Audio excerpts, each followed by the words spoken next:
Hello to everyone. Thank you for joining our little YouTube live interview. Today we have a very special guest. We've got content creator and streaming expert, Amber, also known as Little Dutch. So Amber, can you tell us a little bit about how you got started as a content creator and then what kind of content you found your niche in? Well, honestly, I started making content after I've been camming for a while. At a certain moment, everyone started with doing content as well. And I was like, why not just do that as well, since I'm already doing lots of things on cam. Mhm. So that's basically how I started making content and offering that besides my cam shows. Okay, cool. And what was the first camming site that you found and kind of felt comfortable with, and what kind of content did you start out with? I started camming on Chatterbait. Okay, cool. And with the content, I did most of the things I also do on cam. So yeah, everything, honestly. Cool, cool. And how do you feel like using live streaming has helped you to connect more so with your fan base and increase your earnings? Because you've got a pretty big following on Chatterbait, and that didn't happen. It didn't take a huge amount of time for that to happen. So, do you have anything that really like helped get you going? Well, honestly, the thing is to build something. It's consistency and always just keep on going and always make sure to be there, even though when it's calm and you're not earning anything, just make sure you're always there and always smiling and just having fun, even when sometimes it's not fun. Totally, totally. Yeah. I mean, I guess if the people who are tuning in to watch you stream know that they can count on you, then that definitely builds like a really good relationship. And it seems like consistency across the board is the thing that helps people build and keep fans engaged and excited to keep seeing Yeah, you. I think that's with every platform. You just have to make sure to be there and like have a nice chat with them and just talk and be yourself. Totally. And when you're always there on the same times and being consistent, then they just know when you're there and you're like reliable. So I think, yeah, that's really important. Cool. And when you go into streaming, do you have a strategy ahead of time, or do you feel like because you're interacting with people, it's something that's more organic? Yeah, I think in the beginning I was extremely busy with in my head, what am I gonna do and how am I gonna be on cam? But right now it's just I just go on cam and I see how it goes. Every show can be different. So Cool, cool. Yeah, I think that working with a script is nice, and it's definitely a strategy that works for a lot of people, maybe in specific realms of content when they're like they've got like a cosplay thing and they want to build out a narrative, and then it's pretty like specific how the storyline needs to go. But I feel like especially since live streaming is something that requires you to be doing it more often, it makes sense that you if you're going to be doing something as often as you are, it's nice to be able to like just kind of let it flow rather than having it be really structured and yeah, that's true. And you never know how a show goes. Sometimes you got extremely shows that are going extremely well, and then you be constantly busy and constantly doing things. And sometimes it's just well quite calm, and you just chat and see what happens. So you can have a script in your mind, but you never know where they are gonna pay for us or what you're gonna do. So yeah. Yeah. So then when it comes to things kind of happening on the spot, how have you learned to navigate communicating with fans, like what you're up for in that exact streaming session and what you're not up for? well, honestly, I always use a menu, so I have quite a lot of things in my menu, so they can choose and can see what I'm doing. But they can always just ask, and I'm always honest. I don't do things I don't like because then it's not possible to be in this business. Then you're not gonna be happy anymore. So if Yeah. I'm not doing something, I'm sorry, I don't do that. Yeah, Just straightforward, simple as that. yeah. And so, since you did start creating content that's pre-recorded and put onto the platforms that you use, um, how have you decided like what kind of do you feel like the content that you make is pretty similar for your platforms that people can pay for to access, or do you kind of have a separate niche for streaming and content on the feed? Well, quite a bit. It's of course when you're playing, it usually ends up being similar. But the thing with making content, which I like, is the fact that you're just taking your camera and you're gonna film in the shower, or you're gonna film in your living room, and that's a lot more easy than when you are planning on doing a show in a completely different room with the lighting and everything. So it's definitely a bit different, yes. Okay, cool. And have you had any experience with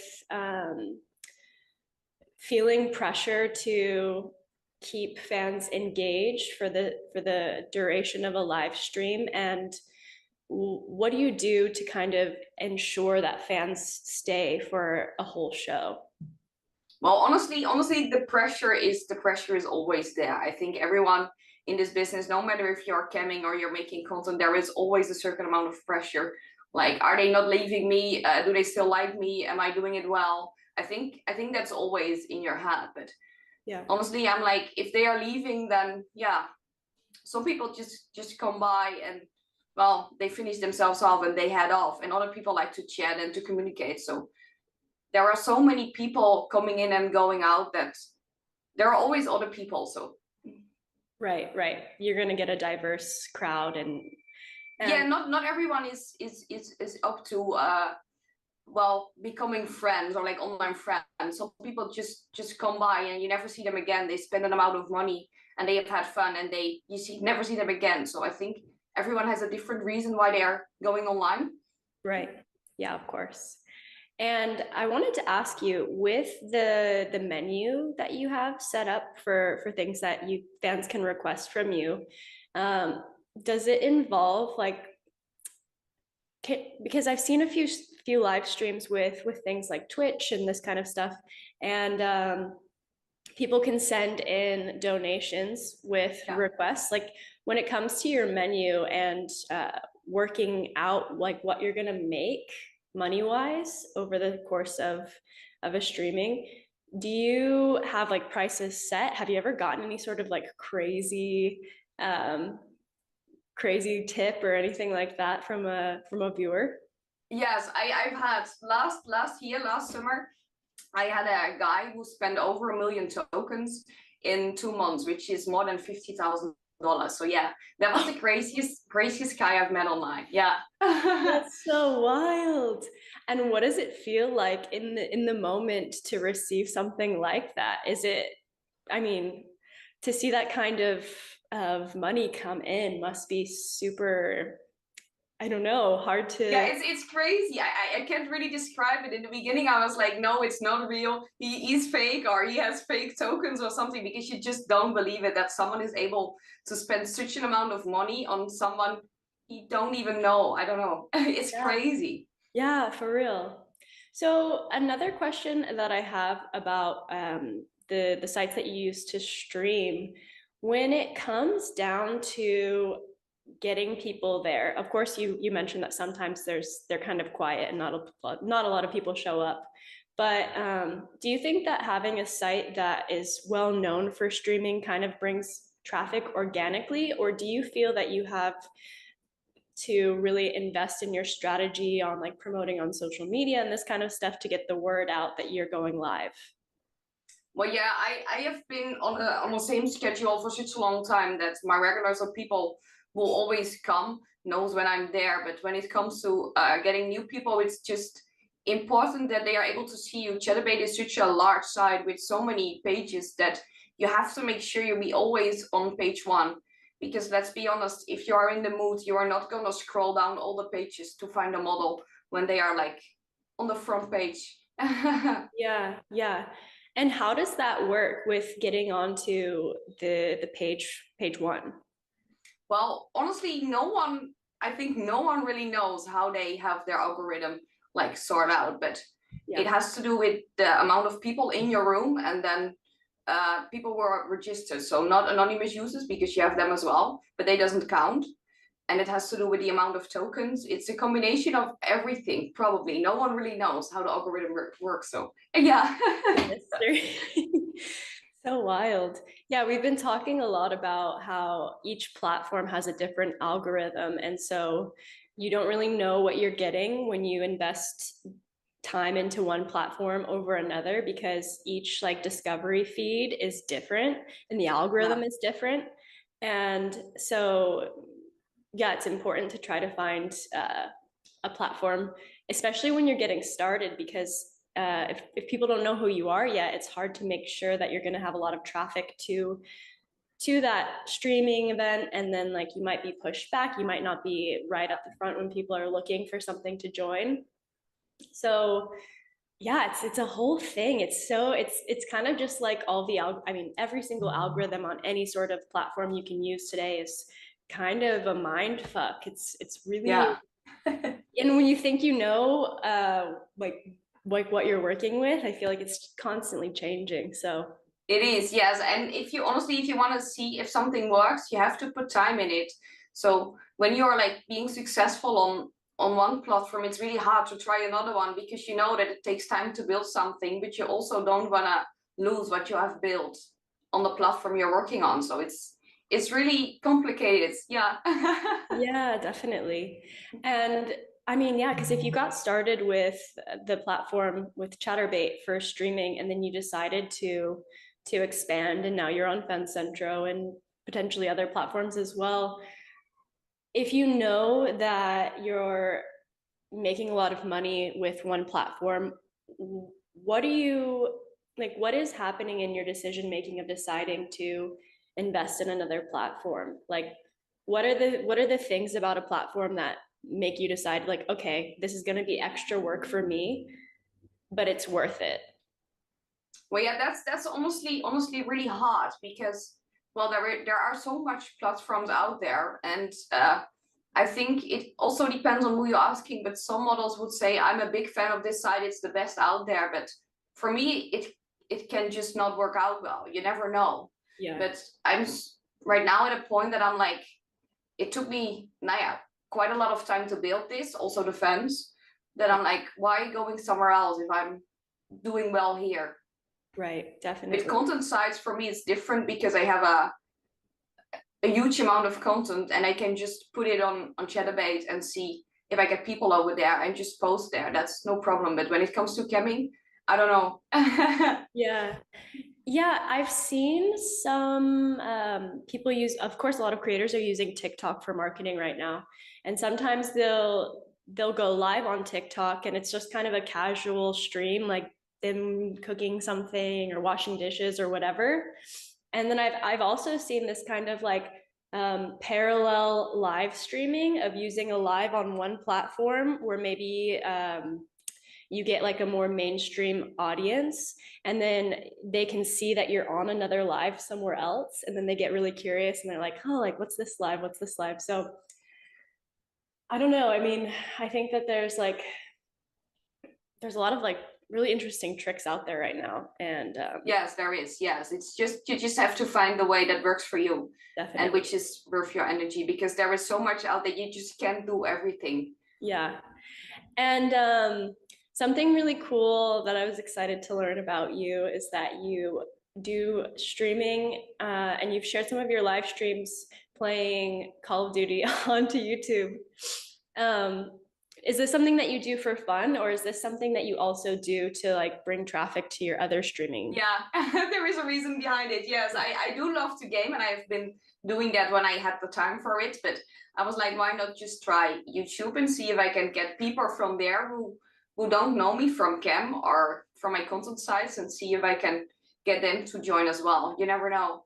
And Yeah, it's a different way of interacting with people when it comes to camming or being live. It's just different than when you are fully dressed and doing something else. Yeah. totally. Yeah, I feel like I've seen some videos about like what happens in the chat rooms when people go live playing things like Call of Duty, and it's interesting. Like you can meet so many people. I feel like it's such an interesting tactic that I haven't seen. I mean, of course, there's a niche of kind of content creators that have more of this like gaming e-girl nature Yeah. to like what role they play, but I don't think people talk about it enough, how the things that you're interested in that are that you're going to participate in a way that's completely removed from this like spicy creator persona, and how you can infiltrate those systems to bring more traffic to your paid sites. It's so wise. Well, yeah, just trying. Right now, I haven't played for a while because it's really hard to find the time for it. But I'm Yeah. definitely gonna try to do it like more in the future, and maybe try Twitch as well. But Twitch is also a platform. It's, yeah, I don't know. Just see how it goes. I like to game, so why not just streaming myself when gaming if I'm already gaming? Yeah, yeah, for real. So smart. And something that I'm also curious about, because of course you can't control when maybe someone who comes into the stream and they're a troll and they're coming to just like cause problems. Um, how do you deal with things on the spot? How do you handle like maybe negative comments or people who are just like giving bad energy? I honestly just kick them out. Of course, sometimes I get comments and I just want to respond on it, but then I'm like, no, there are like 1,000 people watching. I can't become angry now. So then I just kick them out and it's fine. When I started, I was really concerned and I really felt bad when someone was saying a nice thing to me. But right now I'm just, well, 100 people are saying nice things and just one of them is being an asshole. So just kicking him out. Yeah. Yeah. Yeah, I think it's really good. That's like that they have the option to just completely remove people who shouldn't have space to speak in those environments. It's like really great that they've set up those parameters to have Yeah, I think that's immediate really boundaries. important. Yes, absolutely. Yeah. Yeah, for sure. And then something that I think people will probably be interested to know about, we want to ask you about like what your setup is like for streaming, like what kind of equipment you found that you really like, headsets, like all this kind of stuff. Well, I'm using a Sony A6600 with a, I think it's 1655 millimeter lens on it, and I have some, right now I have it on right light. Usually I have it on like more I don't know, more cozy lighting, but it's not so bright. I just Okay. have some RGB LED panels working, and always lighting in the back because that looks nice. Definitely. Pink is always a good color to use when you're streaming or like going live. Yeah, And yeah. besides that, I have a Rode with a Rodecaster microphone. I think it's a Shotgun NG5, which I'm using, Okay. and just a gaming PC, just a strong PC. Yes, gotta have really good power flow and space and good. Yeah, that's the most important thing, that your computer is working smoothly and your internet is like fine. Yeah, there's nothing worse than when you're trying to have a call with someone and there's just all these glitches, and especially with streaming, I think that that's like It has bare to go minimum. smooth, yes. Yeah. Cool. Okay, I wanted to ask about what you would advise for a creator who maybe had like the opposite start from you, where they've only been putting content on the paid sites and they haven't ventured into streaming or camming yet. Like, what do you think? What advice would you give to someone who's kind of on the fence about it? Well, I think it's more easy to start when you're already a following on a content site, because they already know who you are and what you like to do.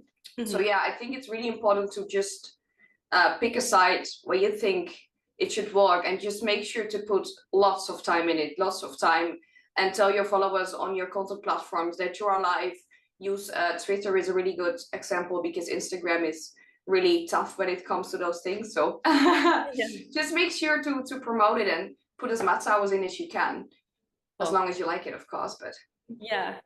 Yeah. Especially because it does seem to be a more time consuming and structured way of creating content, because I guess if you're, of course people do have their scheduling with like, okay, I'm going to post like 3 clips a day and my fans know what I'm doing, but when it comes to live stream, it's like time and consistency is, it almost seems even more strict that you follow that kind of schedule. So you definitely have to like it and be interested in that kind of like back and forth dynamic. Yeah.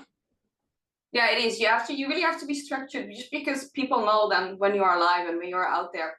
So yeah, that's what I've always done. And of course sometimes it changes just a bit when something comes in between, but I always just stick to the same time. Yeah, yeah, it's nice. It's especially when you're like doing your own thing, finding as many ways to have more structure with the work that you do is awesome. Because sometimes I think when a lot of what attracts people into making content or streaming is like being your own boss, like doing things your way. And then when you realize that you have all of the freedom and all of the power, then it can be a bit overwhelming and structure becomes like your best friend. Yeah, so true. Yeah, absolutely. And I thought of a question related to gaming and kind of more of like a personality question. And we can open this up to kind of like any person. It's like one of those questions of if you could have dinner with anyone, dead or alive, who would it be? But if you could play, like do play with someone on Call of Duty, dead or alive, who would it be? That's such a good question. That's such a good question. That's such a good question. I haven't really thought of it like that, honestly. Yeah, then I would probably go for like I think a top streamer. A top streamer would that be? Yeah. Okay, cool. Cool. I honestly don't often watch Twitch or something. Yeah. Yeah, it's definitely a different community, but it seems like a really fun community to be a part of. Yeah, absolutely. I absolutely think so, yeah. And then I wanted to ask, so you've been in the industry now for, you said 3.5 years? Yes, yes. Okay, so what do you have planned for the future in terms of your career as a creator? Is there anything that's on the list of things you want to accomplish? Well, honestly, right now I'm just keep on going because I still like what I do and it's still improving. I'm still like rising, so that's I think a good thing. And then I just see how it goes. At a certain point, of course, I probably will be changing. I will become older, so I don't know. As long as it works and as long as I have fun and as long as I'm still feeling good in my own body, then yeah, I love to share. And Yeah, when it comes to my further career, I'm currently busy with doing investments. So that's after I quit camming or content that I have built something. Yeah. definitely. Yeah, because especially with stories like yours where you have these huge milestones of growth and earnings, it's something that, of course, could benefit your life right now. But I think that what you're talking about with making investments from the successes that you're having now is such a good use of what you're doing. And it's really Yeah, cool. I think so. Last December, I bought my first house. So I'm really proud of that. And right now I'm just, well, saving money and trying to invest. I can spend it all now, but when I'm finished camming or something, then I can walk in the supermarket for like 10 euros an hour. That's not what I want. Yeah. Yeah. I feel like it really does set the tone for the future when you know that you can make Yeah. so much money. Minimum wage suddenly just becomes a non-option. Yeah. Yeah. You're just getting used to it, even though it sounds really bad, but you're getting used to amounts you're earning. So yeah. Yeah. The standards are like high, so you just wanna make sure to improve that and just yeah. Yeah, really, really kind of push the limits of seeing how much you can attract to yourself is Yes. really. Yeah. I think that that's something that's really interesting about the work is, I mean, there's this. It's a whole other conversation about the structure that we live in and what we need in order to support ourselves to live, and how that's Yeah. based off of this narrative of money and currency. And all this stuff, but I think it's amazing to see this line of work where people know that they have the capability and that they're worthy of receiving so much to support themselves. And then like here it feels like, you know, people really are able to build amazing lives for themselves and do Yeah. something really special and really interesting. Yeah, it's very nice. Absolutely. Yeah, it gives you so much possibilities. Yeah, For it's sure. endless. Yeah. All right. Well, I think that's probably the end of our time. This has been really fun to talk with you and to hear more about your experience and what works for you. Yeah. Do you want to share a little bit about where people can find you if they want to follow you after seeing you in this Q&A? Well, yeah. You can find me on Instagram. It's little Amber __, or you can find me on Twitter, which is little.chibi. Awesome. So now people know exactly where to find you. And yeah, thanks again for your time. And You're welcome. it's been really fun to